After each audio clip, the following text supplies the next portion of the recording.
Hello and welcome to another episode of the Husky Bible podcast. This is your said Husky Bible Ariel, and I'm here and back because I promised that we're going to continue to do this. I'm a man of my word, and I tend to keep my word. So here we are, recording this, and we'll continue to do this until some suckers known as sponsors start paying us, and we can get this thing up and running. So yeah, last week's episode was kind of like a getting to know what the heck I've been doing so far.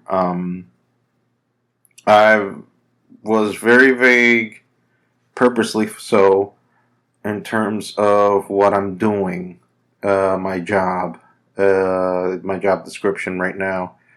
And the reason for that is because I do not want to get my current employer anything to do with this, because this is my personal podcast. It has nothing to do with them. It's not affiliated to them. It has nothing to do with them whatsoever. So I don't feel much like my former employer, where I was in DR, had anything to do with my expressions, my thoughts, my ideas. This is something only for me, by me, made by me, for me, to whoever wants to listen to said things that I have to say. So if you are of the same mentality, of the same type of ideas, and this is the type of thing that you like to hear, well, this is for you then, I guess. Come jump around and enjoy, I guess. I don't know. What can we talk about that might fill in a moment of entertainment? Well, I don't know if it's been documented on previous podcasts, but I am a Sopranos kind of an aficionado. I wouldn't say I'm the deepest, most loyal Soprano fan, but I am a fan of The Sopranos. I watched many episodes. I watched season 1 completely, and season 2, I watched it here and there. Got filled in the details reading up in the internet, and also watching videos on YouTube. Excuse me, a chug of water right now.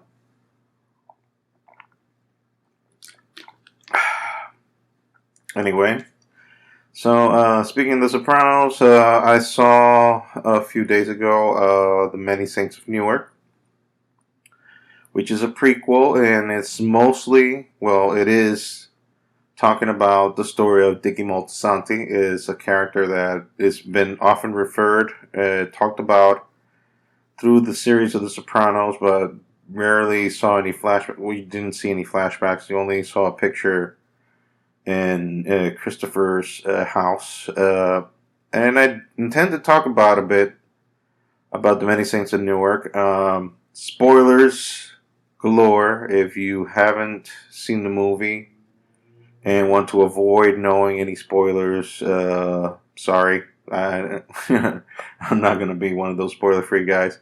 So I'm letting you know up front now, like, if you want to continue to listen to what I've said, what I'm going to say, and you haven't said it, then stop listening to this. Stop it right now. But if you already have listened, or don't simply give a shit and want to continue to listen, that's on you. I already made my fair warning. Okay, go. The story is about Dickie, his rise in the New Jersey Mafia, how he affected the life of Tony from a very young age. Basically being Tony's, the only person Tony can really talk to from a very young age. And Tony looked up to him, and you see why, because Dickie had a magnetic personality. Everybody looked to him, everybody liked him. But at the same time, Dickie was a psycho. Spoilers, again, he kills his own dad. And for those of you who've seen the trailer, know that his dad is played by Ray Liotta. And you're like, but I've seen him do that. And that's pretty much like in the first 15, 20 minutes of the movie, by the way. So when I saw the movie, I was like, but I've seen the trailer and I've seen that Ray Liotta has more participation in the movie. How the hell did they kill him off so damn quickly? Well, turns out a good old MacGuffin from back in the day when the Sopranos found themselves killing off a character, but they liked the actor so much they asked him to come back. Remember Patsy in The Sopranos? Well, they kind of did the same thing. It turns out that Hollywood Dick has a brother, a twin brother, who is in jail. So Dickie visits that uncle, and that's the uncle who he visits, and that's the character that Ray Liotta plays that has all the gray hair. Whereas Hollywood Dick, Dick Moltisanti, Dickie's father, he dyes his hair black. And Hollywood Dick got married with a young Italian girl. Was a good-looking Italian girl, and you can tell that Dickie immediately locked eyes on her, but didn't touch her because it's his dad's wife. Number how many, I don't know, but it's his dad's wife. And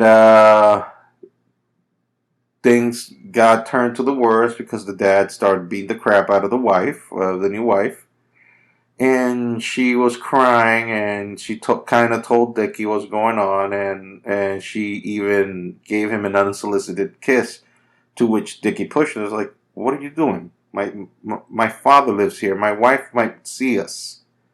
So you would think like, "Oh, he's an honorable man." No, it's just that he didn't want to be seen. And then when he confronts his father about why did he beat her, it's like, and the father was telling him, I'm giving almost a blow for blow thing. I'm sorry, I do these things quite often. Well, the father complained that, look, I let you look at her, but you don't get any ideas after that. And they started fighting, and in the heat of the moment, Dickie slammed his dad's face on the steering wheel like multiple times. So in a fit of rage, actually, Dickie killed his father. And I guess the only reason I would say that the Newark riots from '67 happened was so they can explain away how Dickie can go scot-free of the murder of his dad, and his dad is one of the main guys in the mob. So, by the way, that's the reason why his twin brother, is in jail, because he killed a made guy. And the only reason he's still alive is because, kept the code, kept his mouth shut. Jug of water.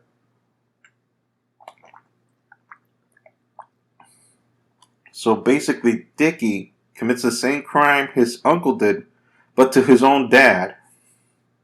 But Dickie, to cover up the murder, takes his dad to a shop that he owned, and burns the body and burns the place with it. And they just got blamed onto the riots. So Dickie plays a part in the funeral. He acts all mad. He cries. Because he really didn't. The acting is brilliant. I forget the name of the actor, and the acting is brilliant. It shows that Dickie didn't really had the intention to murder his dad, but he did it. So he needed to get rid of it, because then it was going to be his ass. By the way, little Tony shows up at the moment when after the fact, and Dickie was very rude to little Tony, and well, you understand why, because he got a body to bury. So that shows you right away that Dickie is not all well in the head. Then flash forward a few scenes later, and I'm jumping all over the place because I'm just following. It's more an explanation to me, the movie, of the character or the mentality of Dickie Moltisanti, because this is the guy where Tony modeled his gangster life after. Tony didn't follow Vito Corleone, Michael Corleone, fictional characters. No, he had someone to look up to, and that someone was Dickie. Way above his father, way above Uncle Junior, and we'll find out about Uncle Junior in a second. because yeah, Uncle Junior's there, and I have some grapes about the movie that I will talk about later. But again, we're spoilerifically talking about the whole movie, and I'm spoiling. Well, um, Dickie had an associate, a black associate that worked for him in the '60s. But then he bought out. He wanted to branch out. He went back to the South, and then came back to Jersey. Dickie kind of sees him, and we're talking about now in the 1970s. And Dickie sees him in the streets, and this guy was always looking out for. Oh, by the way, I know I glossed into a little important detail. You know that wife that Hollywood Dickie's dad had. The reason why the fight started. Yeah, she ended up being Dickie's mistress, or how they call it in their world, his guma. Ended up being. Dickie is basically fucking on the side his dad's younger wife. Ew. Anyway, and it's difficult because you start valuing, like morals and whatnot. But Dickie did treat her much better than what his father treated her. But she's a side chick, You can't parade her in public and whatnot. And he tries to give her what she wants, and she wants to be independent. She wants to have a salon. Sorry. And Dickie at first is like, no, because you gotta mess up with a lot of papers, and she thinks that he just wants to keep her down. No, he's just looking out for her. And men back in those days were add the adjectives you want to add. But Dickie, within the time frame, he treated her well, I guess. And the reason I brought her up because it comes into play. So the black partner that Dickie had comes back in the '70s, but this time he doesn't want to work with Dickie. He wants to work by his own. And he's always, every time he looks at Dickie, Dickie's always around with his guma, the Italian young chick. And Dickie kind of ignores her for a while. So guess what? Oh, I remember his name now. Harold, the partner. I apologize. I don't remember the character. Because the character of Harold is like, I guess, to give a black perspective, I guess. I mean, I didn't write the movie, and I don't know. But the character is like, he has a very limited use in the movie. He's like there, but I don't know what does he, other than create certain conflicts, I don't know what's his purpose. Because it's a very loose end at the end, that character, Harold. The thing is that Harold always is lusting over Dickie's guma, his former mother-in-law, stepmother. That's disgusting. Anyway, and Harold managed to sleep with Dickie's guma. Keep that in mind because that will be prevalent in the future. So, the story is that you see how Dickie is ascending in the mob and he's turning like in one of the bosses. Or is he the boss? I don't know. It's never really implied, but he's like the guy who's giving orders to everybody after his dad passed away. He's the one that's barking orders. And then you see the younger versions of the guys, of the crew and Tony's crew from the series. You see Paulie Walnuts, a younger version of Paulie Walnuts. He's always very, hygienic, taking care of his hands, taking care of his suits, very cautious about that. And you see Big Pussy, and you see Big Pussy's dad, played by the irreplaceable Joey Coco Diaz, who his name is Buddha. In the movie, and he did an awesome job. I only find it bad that they use him very seldom in the story, but then again, it's a Dickie story.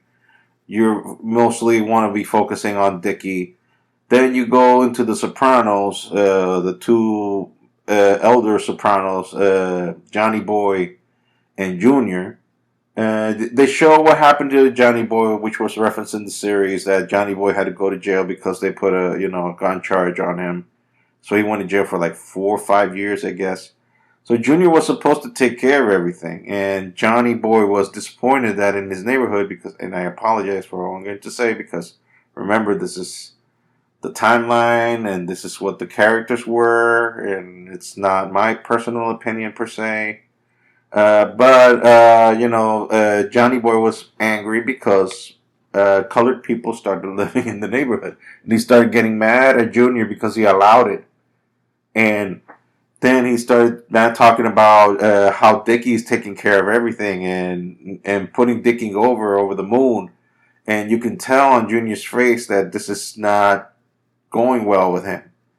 Also, when Tony gets into problems, we're talking about Tony Soprano, the adolescent now, played well, very well by Michael Gandolfini, the son of the late great James Gandolfini, who ultimately played the adult and boss Tony Soprano. And I think Michael Gandolfini did a great job, in my opinion. And again, I'm not a film critic or anything, I'm just a fan. Did a great job. Because you have to understand, this is Tony before getting into that life. So yeah, he was a problem child. He had a lot of problems, but every kid is finding his way. And there were only two people that seemed to see that in Tony, which were Johnny Boy, his father, and Dickie. Dickie Moltisanti were the only two people that saw potential in Tony. Everybody else was like, Tony. They didn't see him. But let me tell you, Tony was no AJ. As a kid, he was no AJ. He was no AJ. This Tony showed that he had smarts, that he had balls to do things that you shouldn't be doing, but he did it. But it's still a beta version of the Tony Soprano we come to know later on, because this is not a gangster. He's just a kid up to no good. But he's still a good kid. He's still got a good nature. He's still, he hasn't murdered anybody. He hasn't done anything wrong yet at that level. Yet. When we watch the series, we know he's capable of. Anyway, so Dickie is the only one that can get through Tony. He's the only one that Tony listens to. And that's something that his mother says it, and it's even in the trailer. He only listens to Dickie. And, oh, by the way, Vera Farmiga, I think that's how you pronounce her name, plays Tony's mom. She does it. Olivia. She does it to perfection. I mean, it was as close as you're going to get to the lady, Nancy Marchand, who played Olivia in her older years. That's as close as you're going to get to a performance. I mean, she nailed it. She nailed it. And we're talking about the classic characters that appear in the movie. So we already talked about Paulie Walnuts. We talked about Big Pussy. It was barely there. It was barely a blimp. He's a conversation moment, and that's it. And the other guy that's there is Silvio, which I find weird because I always thought that Silvio and Tony were similar age, but then again, you see him that he's part of the crew since the 60s. And you're like, how is that? How is that? Because I know Silvio is a little older than Tony, but I don't think that much. And he was already in the crew back in 67. So you tell me how is that possible? I don't know. But I guess that's some liberties that they decided because they needed to have the actor. They have the characters there. So yeah, I mean, Silvio was always going to be the most difficult one to land, and I think the actor did an okay job doing his mannerisms and whatnot, because Silvio is a very difficult character to get, because no matter how you act at him, I mean, Stevie Van Sant, how the way he portrayed the character in the series.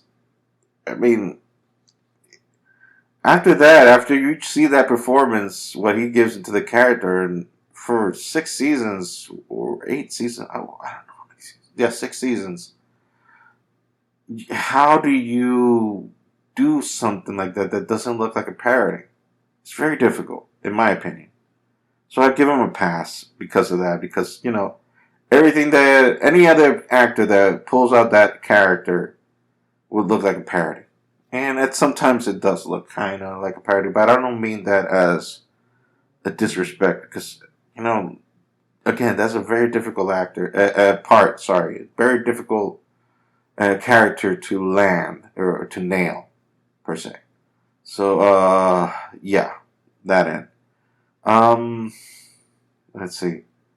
So, Harold. Yeah, we go back to Harold. Harold wants to,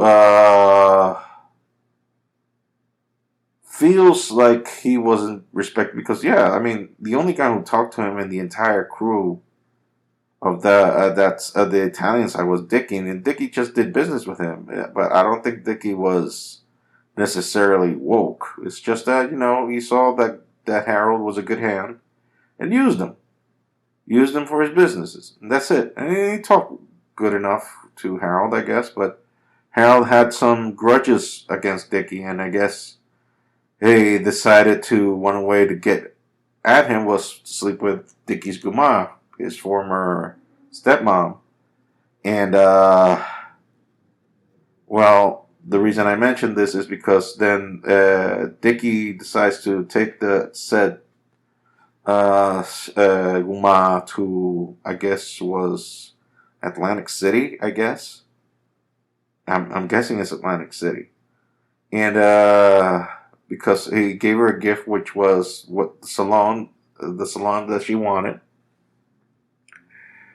and gave her the owners, gave her the paperwork, and then they went to Atlantic City to celebrate. And I guess I say Atlantic City because it's seafront and whatnot. And they were walking around and the beach, and I laughed. I laughed. I'm sorry because it's a very dark scene.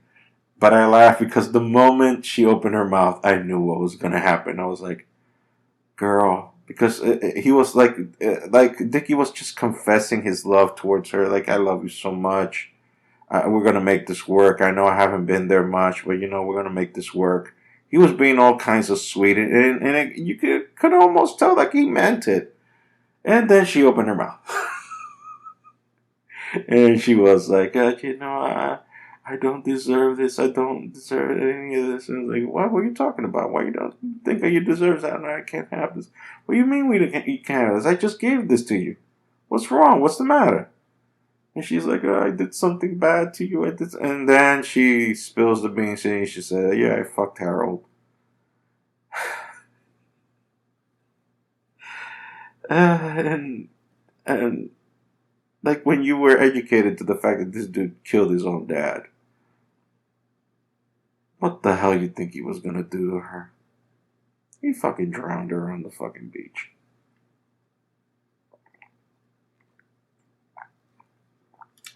Yeah. Drowned her in the fucking beach. Drowned her in the fucking beach. Then he was kind of mourning her death. And started blaming God and everything. Like, so then we go to the confrontation between Harold and Dickie, which was, it started, then it ended.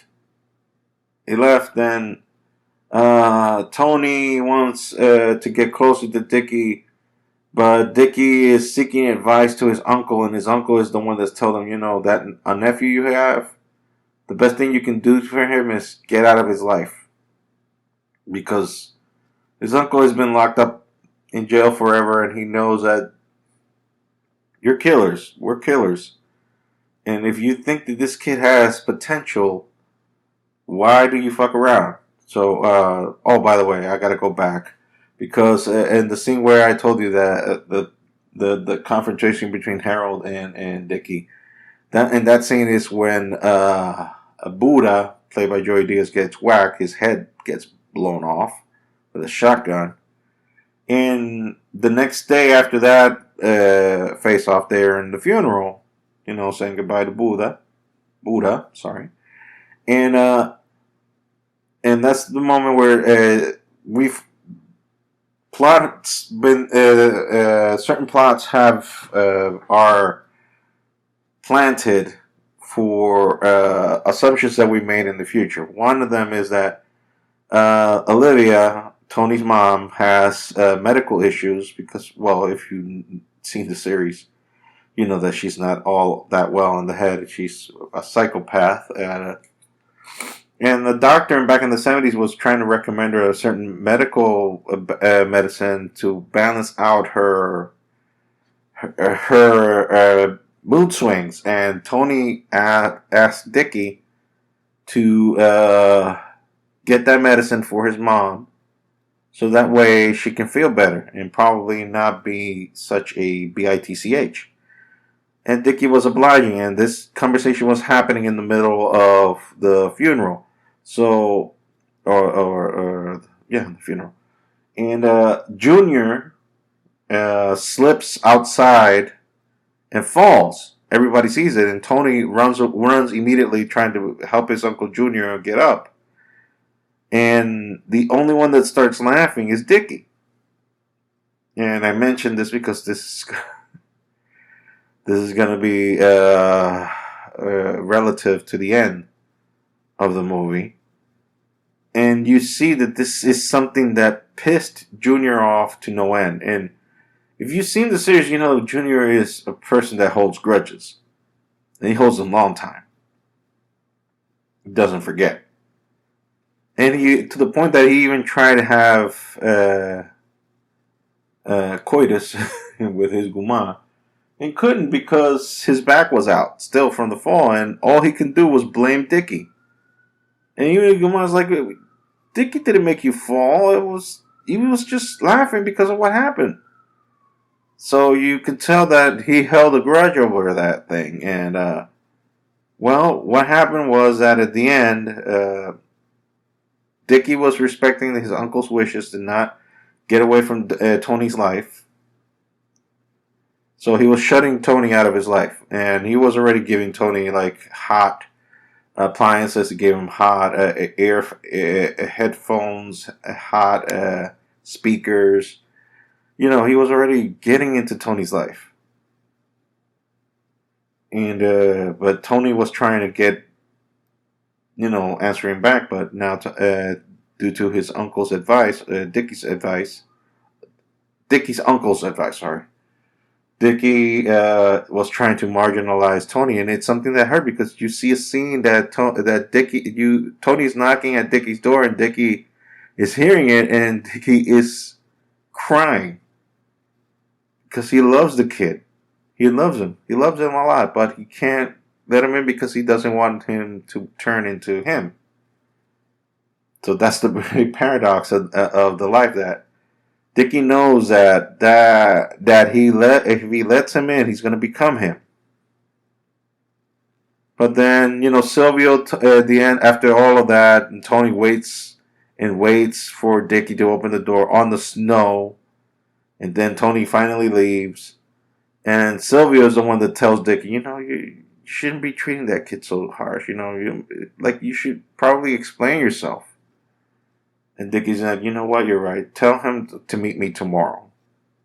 Little that we know that it's the night that Dickie meets his aunt. And Dickie, we don't see who kills him, but true to how they described in the series, he was carrying out TV stands out of the car and boom, one through the head. We never get a clear look at the person who it was. What we do know is that moments after the shot, we see Junior running in the rain and answering a public phone, and somebody said, it's done. So that tells us that Junior Soprano ordered the hit on Dickie Moltisanti over a fucking fall. and it's perfect. And since Dickie was finding out the medicine for the mental health thing, that which back then would have been that type of medicine would have been seen like uh, you know, drug addict medicine. People who have problems with drugs. Since they found that drug in his pocket because he was gonna get that drug to Tony's mom. Since they found that in his pocket, the rumor started that he was a junkie, and that's where the rumor all started. Where Christopher thought that his father was a junkie. By the way, I mentioned all of this and said almost the entire movie, and I forgot that the movie is actually narrated by the perspective of Christopher from Beyond the Grave. So I give the movie a 7 out of 10 because I like the performances, I like the story, but it leaves more questions than answers because now you got to ask the question: okay, so it was Junior who killed Dickie. Oh, and by the way, the scene in the end was perfect. The movie ends so perfectly in my eyes. Uh, it's that Tony, everybody's doing it's online looking at Dickie's body, and then it's Tony's turn, right? Young Tony. And there was a moment in the beginning of the movie that Dickie made a promise to Tony, and they did a pinky swear. And that was like their way of saying, okay, I swear to you that we're going to do this. So Tony just looks at Dickie, and in Tony's mind, he's imagining that he's doing a pinky swear to Dickie. And Dickie from the casket raises his hand and does the pinky swear to Tony. And at that moment, the theme song of The Sopranos starts playing. So what that is implying is that was the moment that Tony decided that he was going to become a gangster. That was the moment he decided he was going to be part of that life. So Uncle Junior, unbeknownst to him, provoked his own nephew to turn into a wise guy.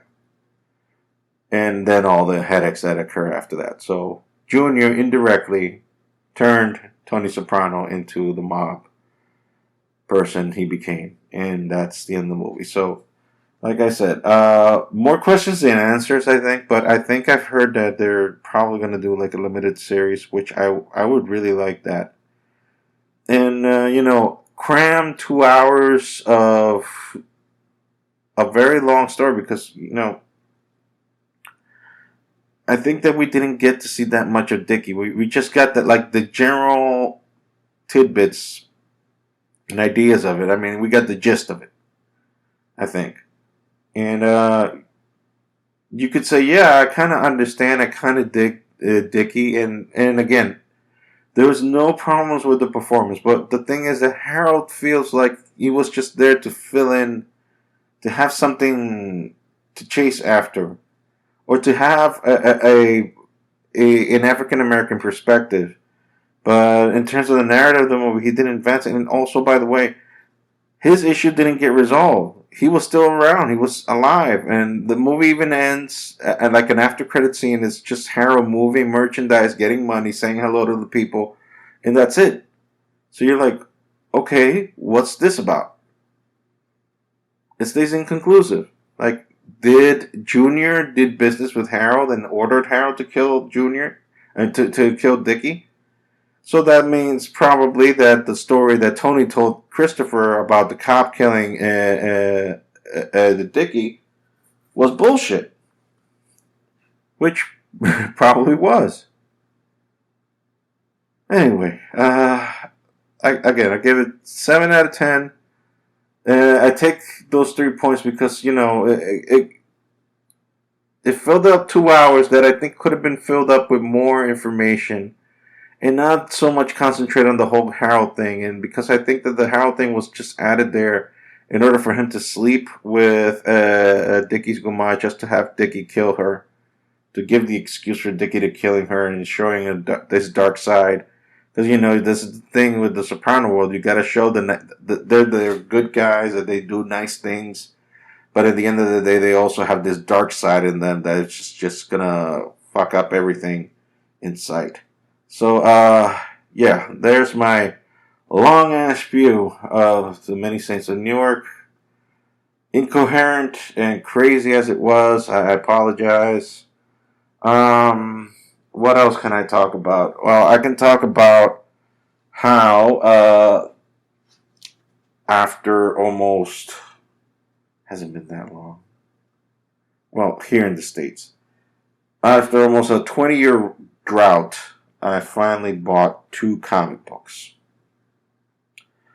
The one of the comics that I bought was The Amazing Spider-Man number 75, a variant edition, drawn by Lee In-hyuk, I guess, with the new designed suit for Ben Reilly, who I guess is going to take over Spider-Man mantle once again.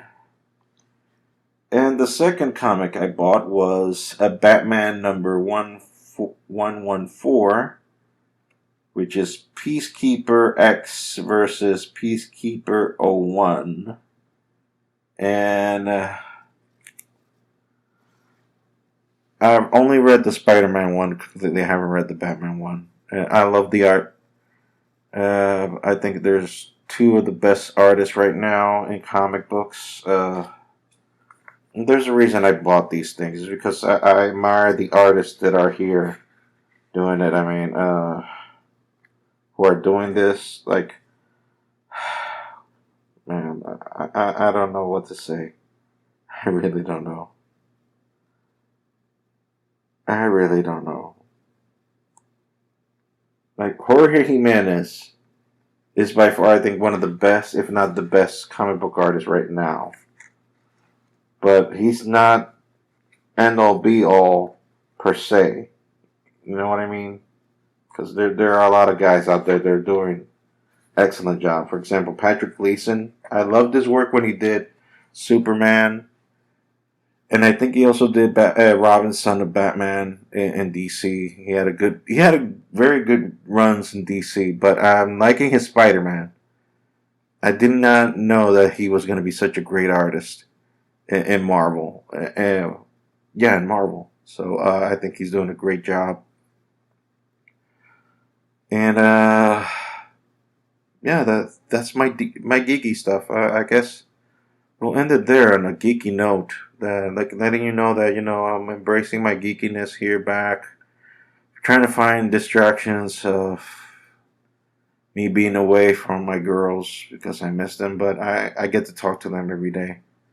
Not the same as being with them and hugging them and being close to them, which is what I really, really want. But I rather have what I have now than nothing at all. So I'm thankful. I'm thankful for a lot of things that are moving my way. And I'm thankful that I'm able to do this. I'm thankful that I'm able to express myself and find outlets to do the stuff that I like. So, with that, I'm going to call it a quits now for this episode. It's run long enough. I've babbled enough. And I think that if you're still listening, God bless you for your patience, for taking the time to listen to this fat fuck babble for God knows what. And if you found it interesting enough, I mean, God bless. I mean, thank you. And if you didn't, you didn't. Just keep ignoring. Reminding you all that we still have the website, huskybybluepod.com. It has been revamped to show accordingly every single episode of the podcast. This would be number 53 now, and which we talked about the Many Saints, and it will be available Monday. So if you're listening to this, is because you already downloaded it or did whatever the heck you did. But you also might be listening through the website. So go to the website, huskybybluepod.com. Terms of merchandise, I've knocked that crap out, not because it's not there. Maybe the old links are still available. But I'm thinking, like Randy Macho Man Savage, of, going somewhere else and doing new stuff. And seeing how we expand this bad boy. Because I if we're going to do this, we're going to do this right. And I want to do this right. So, with that all being said, this has been your Husky Bible Ariel Duran. Sorry for the long ass babble, but we shall meet again next week around the same time with the same methods, and hopefully with more interesting stuff to talk about and won't bore you to death. So, again, this has been the Husky Bible podcast. This has been Ariel. Take care and goodbye.